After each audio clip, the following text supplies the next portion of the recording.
कुछ टाइम पहले तुम लोगों ने कहीं ना कोई मोटिवेशन वीडियो देखी, न्यूमेरिकली स्टार्ट करने का सोचा होगा और कुछ दिन तक किए भी होंगे। बट फिर ऐसा क्या हुआ कि वापस सब चीज़ें बैक टू जीरो? मैं बताऊं, it's all because you didn't push yourself. अब सोचो अगर लाइफ में एक बार ये हो गया तो फिर तो सारी चीज़ सॉर्ट आउट होगी ना। वेट, ये बस इमेजिनेशन है तुम्हारी, क्योंकि जब तक तुम्हारी लाइफ में तुम्हारा दोस्त है ना प्रोक्रेस्टिनेशन, तुम्हारे पास 100 प्लान आएंगे, तुम 200 प्लान बनाओगे, लेकिन हर बार तुम्हारा मोटिवेशन घूम फिर के वापस उसका डिस्प्लेसमेंट जीरो होगा। और डिस्प्लेसमेंट जब जीरो है तो वर्क डन कैसे जीरो नहीं होगा? वैसे प्रोक्रेस्टिनेशन की खास बात है, तुमसे सब कराएगा, टाइम टेबल बनवाएगा, रात को जागने के लिए कॉफी फ्रिज में रखवाएगा, कई सारी मोटिवेशन वीडियोस दिखवाएगा, वॉल पर वो पोस्टर्स भी चिपकवाएगा जिनके अंदर फॉर्मूला शीट्स लिखी होंगी। बस सारी चीजें कराने के बाद, क्योंकि थक जाएगा ना दिमाग छोटा सा, एक छोटा सा मेन काम वो छोड़ देगा जो तुम्हारा मेन काम है पढ़ाई करने वाला, वो हमेशा कल पे डाल दिया जाएगा। देखो बात ये, हमारा दिमाग इतनी चालू चीज है ना, वो अपने कंफर्ट में रहना चाहता है और कंफर्ट में रहने के लिए उसे आलस सबसे प्यारी चीज लगती है। तो इसलिए तुमने देखा होगा जब तक बात इज्जत पे ना आ जाए या एकदम इमरजेंसी ना हो, तब तक दिमाग अपने आलस और कंफर्ट से बाहर आता ही नहीं।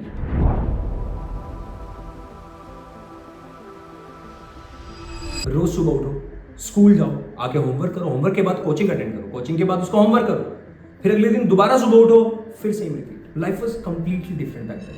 अब पीछे मुड़ के देखता हूँ ना तो ऐसा लगता है कि यार मैं हमेशा भाग ही रहा था लाइफ से, यहाँ से वहाँ, इस क्लास से उस क्लास। इवन जब घर पे आता था ना, ट्यूशन में भी मैं भाग के ही जाता था, एक ट्यूशन से दूसरे ट्यूशन, पर मैं भागने में इतना अच्छा था नहीं। इवन ट्यूशन की बात छोड़ो, फिजिक्स से केमिस्ट्री, और केमिस्ट्री में भी इनऑर्गेनिक केमिस्ट्री, फिजिकल केमिस्ट्री, और उसके अंदर भी थर्मोडायनेमिक्स और बची कुची के sir maths. Although maths and physics was my favourite, पर वो फेवरेट सच में थे या बना दिए गए थे? फिजिक्स मैथ्स तो फिर भी जल जाती थी, लेकिन बाकी जो सब्जेक्ट्स थे जिनको मैं फन और फेवरेट बना ही नहीं पाया था, हमेशा पीछे रह जाता था, हमेशा कुछ ना कुछ छूट जाता था। ऐसा लगता था कि चलो फिजिक्स मैथ्स तो पढ़ ली, अब हिंदी पढ़ूं, इंग्लिश पढ़ूं, क्योंकि ये भी तो पढ़ने थे ना। और शुरुआत होती थी छोटा सा छूटने से, और वो कब पहाड़ जैसा बैकलॉग बन जाता था, और वो बैकलॉग की वजह से मैं चीज़ें हैंडल ही नहीं कर पा रहा था। उसकी वजह से मेरी फिजिक्स और मैथ्स भी कमजोर होती चली, और जब मैं कॉन्सेप्चुअली पढ़ाई नहीं कर पा रहा था तो वो अपने आप धीरे धीरे जो मोटिवेशन था ना कभी कि लाइफ में कुछ बड़ा करना है, वो कब डिमोटिवेशन में चेंज हो गया मुझे भी नहीं पता। पर इन सब के बीच ना हमेशा दिल से, दिमाग से एक ही आवाज आती थी कि कल कर लेंगे ना, हो जाएगा तो। और ये कल करते करते करते करते कब हाफ ईयरली एग्जाम्स निकल गए, कब नवंबर दिसंबर आ गया और सर पे बोर्ड एग्जाम्स थे। तो ये जो कॉन्स्टेंटली डिले करने का प्रोसेस था ना, ये मुझे ऐसा लगता है कि मेरे अंदर इनबिल्ट फीचर की तरह बन गया, हमेशा हर चीज़ को कल पे डालने का। और कब जैसे एक पहाड़ जैसा जत्था मेरे सर पे इकट्ठा हो गया, मुझे पता नहीं, और फिर मुझे वो प्रेशर की तरह फील होने लग गया। बच्चे कहते हैं ना कि सर बहुत प्रेशर है, क्या वो प्रेशर हमारा खुद का बनाया हुआ नहीं, सोसाइटी का भी है, पर वो क्या खुद का प्रेशर हमारा खुद का बनाया हुआ नहीं? क्योंकि हम चीज़ों को सही से मैनेज ही नहीं कर पाते। और मैनेज ना करने का सबसे बड़ा रीज़न तुम्हें नहीं लगता कि वो शुरुआत वहाँ से हुई थी जब हमने पहली बार बोला था कि कल कर लेंगे?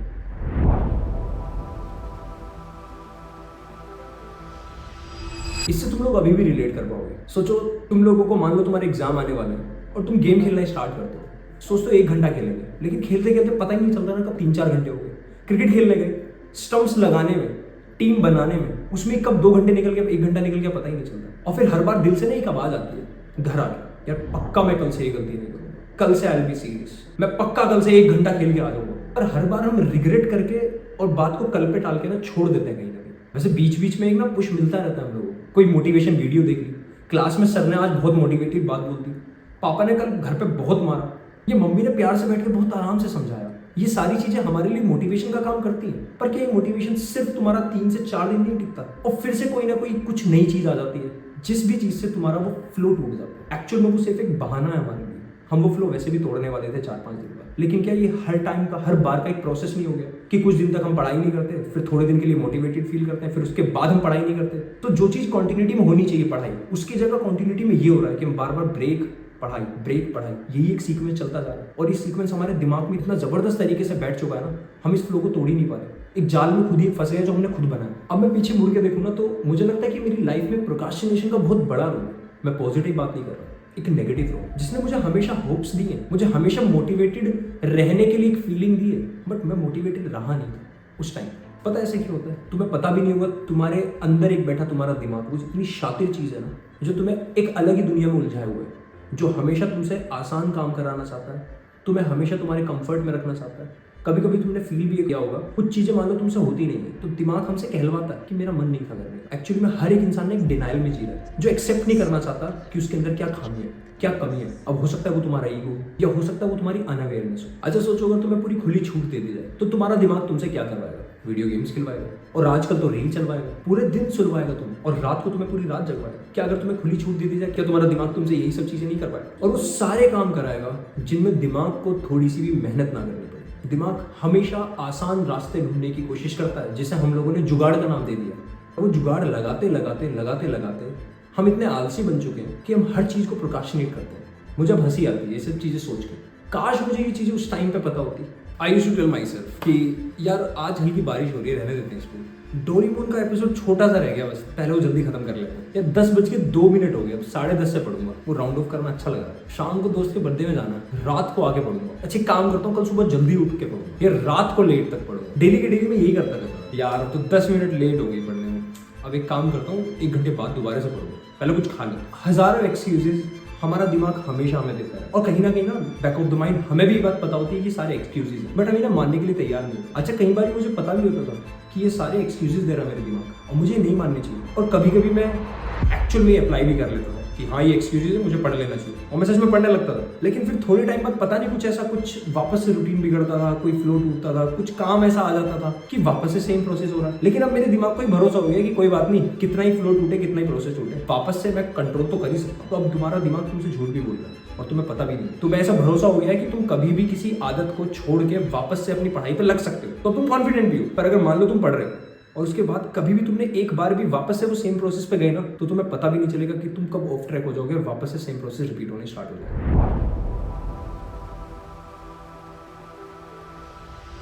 कई बार मैंने अपने दिमाग की ये जो गड़बड़ है ना समझी, और इन एक्सक्यूजेस को कंट्रोल करके पढ़ाई पे लग गया। लेकिन होता क्या है ना, अगर एक बार तुम वापस से इस ट्रैप में फंस जाओ ना, तो तुम्हारे दिमाग को नहीं आदत पड़ जाती है। तुम्हारे दिमाग को लगता है कि बेशक मैं फंस गया हूँ, मैं वापस से पढ़ाई स्टार्ट करूंगा ना तो मैं सब चीज़ों पे कंट्रोल कर लूंगा, बट ऐसा नहीं होता। हमारा ब्रेन ज़्यादातर पावर सेविंग मोड पे रहना चाहता है। जब तक किसी को इमरजेंसी ना दिखाई दे, ब्रेन को जब तक लगता है ना कि बॉडी जिंदा है, उसे कोई खतरा नहीं है, तब तक ब्रेन हमेशा पावर सेविंग मोड में रहना चाहता है। लेकिन अगर कभी भी ऐसा लगे कि कोई खतरा आ गया तुम्हारी बॉडी के ऊपर या तुम्हारी लाइफ के ऊपर या किसी भी चीज़ के ऊपर कोई खतरा है, तो तुम्हारा brain 200x hyper active mode में चला जाता है। जैसे तुम्हारे एग्जाम जस्ट नजदीक आ जाते हैं, कल पेपर है, आज पूरी रात बैठ के पढ़ते रहोगे, लेकिन वही चीज़ अगर तुम डेली पढ़ते रहो, डेली कंसिस्टेंसी रखो, वो तुमसे नहीं हो पाएगी, क्योंकि ब्रेन को एक इमरजेंसी फील ही नहीं हो रही। क्योंकि ब्रेन का अल्टीमेट काम तो तुम्हें सिर्फ जिंदा रखना है। सिंपल सा फंडा है। अपने दिमाग को ये यकीन दिलाओ कि तुम जो काम करना चाहते हो वो तुम्हारे लिए इतना इमरजेंसी वाला है कि वो तुम्हें लाइफ थ्रेटनिंग काम है। फॉर एग्जाम्पल, अगर तुम पढ़ोगे नहीं तो तुम्हारा करियर खतरे में। अब ये दिमाग को यकीन दिलाओ, या तुम जिस एग्जाम के लिए पढ़ने वाले हो, अपने दिमाग को ये भरोसा दिलाओ कि वो 2 साल बाद वो तुम्हारा डेली है वो एग्जाम। तो उसे यकीन दिलाओ कि अगर तुम पढ़ाई नहीं करोगे ना तो तुम मुसीबत में आ जाओगे। उसे यकीन दिलाओ कि अगर तुम पढ़ाई नहीं करोगे तो उससे लिंक तुम्हारे मम्मी पापा मुसीबत में आ जाए। और हमारे ब्रेन को खोना कुछ पसंद नहीं है, उसे सब चीज़ चाहिए, खोना कुछ भी पसंद नहीं। तो उसे ऐसा क्या यकीन दिलाएं कि 20-40 न्यूमेरिकल करना इंपॉर्टेंट है तुम्हारे लिए, अगर तुम वो नहीं भी करोगे तो तुम्हें क्या खो रहे हो तुम लाइफ। तो तुम्हें पहले वो यकीन दिलाना इंपॉर्टेंट है। तो पहले से सोचना पड़ेगा ना कि क्या ऐसी चीज़ें जो दिमाग खोने से डर सकता है, क्या ऐसा यकीन दिलाओ। यही तो क्वेश्चन है जो तुम्हारे दिमाग में आना चाहिए। क्योंकि कभी कभी लोग ना ज़्यादा मोटिवेशनल बातें सुनकर, ज़्यादा फिलोसफिकल बातें सोच के ये सोच लेते हैं कि हमारे पास है क्या जो हम खोएंगे। तो देखो ये सोचो कि टीनेज एक ऐसी एज होती है जहाँ पर हमें एक सबसे इंपॉर्टेंट चीज़ है जिससे खोने का हमें डर होता है, वो है तुम्हारी रेपुटेशन। तो अगर बात तुम्हारी इज्जत पे आ गई, तुम्हारी रेपुटेशन पे, तो दिमाग हाइपर एक्टिव हो जाएगा, और दिमाग ना करने वाला काम भी जो उसे नहीं करना चाहता, वो जिसके लिए वो आलसी फील कर रहा है, वो उस काम को भी कर देगा।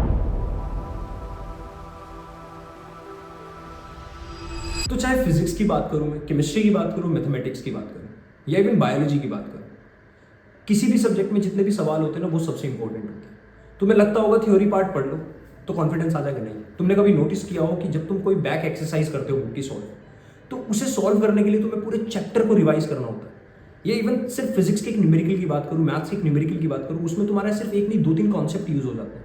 यानी हर एक क्वेश्चन करते हुए, हर एक सवाल करते हुए तुमने नोटिस किया होगा कि तुम लोग लगभग तुम अपने चैप्टर के काफी मेजर पार्ट को ना रिवाइज कर लेते हो। और जब तुम एक ही क्वेश्चन, जैसे बच्चों की मेन दिक्कत क्या होती है कि सर फॉर्मूलाज याद नहीं होते, तो फॉर्मूलाज याद करने का तरीका ये नहीं कि बैठ के उन्हें रटो।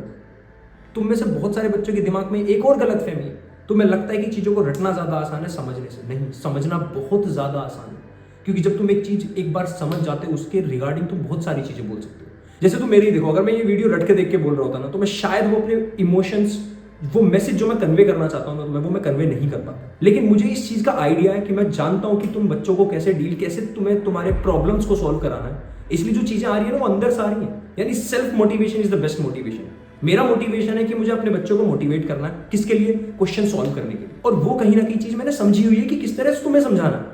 अगर मैं रट के कोई 4-5 लाइन तुम्हें बोल रहा होता ना, तो मैं शायद वो सिर्फ 4-5 लाइन ही बोल पाता। इतनी बड़ी वीडियो की एक्चुअल में जरूरत ही ना पड़ती। मैं मुश्किल से 5-6 लाइन, जैसे काओ का इससे तुम बचपन में पढ़ते थे, वो रट रटा के बोल के तुम्हें चला जाता। तो तुम्हें सबसे पहले इंपॉर्टेंस समझनी पड़ेगी। जो तुम सवाल करते हो, जो तुम न्यूमेरिकल्स करते हो, उनका सबसे बड़ा फायदा ये है कि जब भी तुम एक भी क्वेश्चन करते हो तो वो तुम्हारे बाकी सारे चैप्टर्स के कॉन्सेप्ट रिवाइज करवाता है। बाकी सारे फॉर्मूला जो तुम्हें याद नहीं होते वो तुम्हें याद कराता है। मल्टीपल टाइम्स न्यूमेरिकल इसलिए करने होते हैं।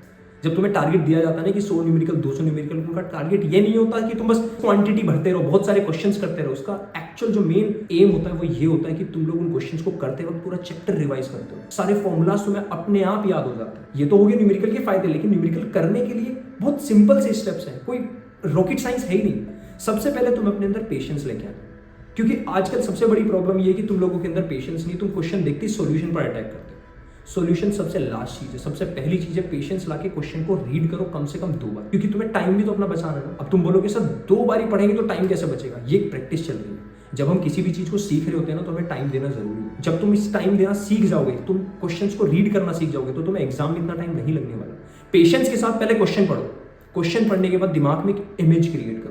इस वीडियो को बनाने से पहले भी मैंने अपने दिमाग में एक इमेज क्रिएट की थी कि मैं इस वीडियो में क्या बोलने वाला हूँ, क्या सीख देने वाला हूँ तुम लोगों को, जो तुम लोगों तक डायरेक्ट पहुंचे और तुम्हें एक्चुअल में वो चीज फील हो। तो वो दिमाग में एक इमेज क्रिएट करो कि हमें इस क्वेश्चन के अंदर ये पूछा गया और ये दिया गया, उसके बाद वो गिवन लिखो। और जब तुम ये सब चीजें लिख लेते हो, ऑलरेडी तुम आधा क्वेश्चन दिमाग में सॉल्व कर चुके हो। इसके बाद तुम्हें सॉल्यूशन पे काम, हर क्वेश्चन के साथ। और क्वेश्चंस को बेसिक से स्टार्ट करो, फिर एडवांस तक ले। जब तुम ये चीजें करने ही सीख जाओगे, और ये तुरंत नहीं सीखोगे, इसमें भी तुम्हें पेशेंस रखना पड़ेगा। कुछ बच्चे सोचते हैं थोड़े ही टाइम बाद, वो सोचते हैं हमसे अभी भी नहीं हो पा रहे। नेवर गिव अप वाला एटीट्यूड चाहिए मुझे। तो जब तुम ये सारी चीजें फॉलो करोगे ना, तब तुमसे धीरे धीरे क्वेश्चन सॉल्व होने स्टार्ट होने लगेंगे। अब इस रास्ते में भी एक बहुत बड़ी अड़चन आने वाली है।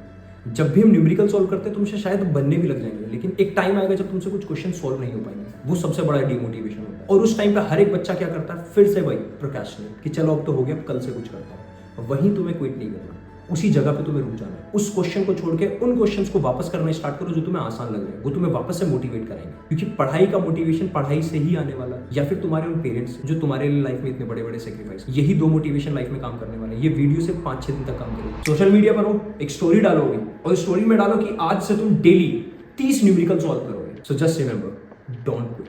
मिलते हैं।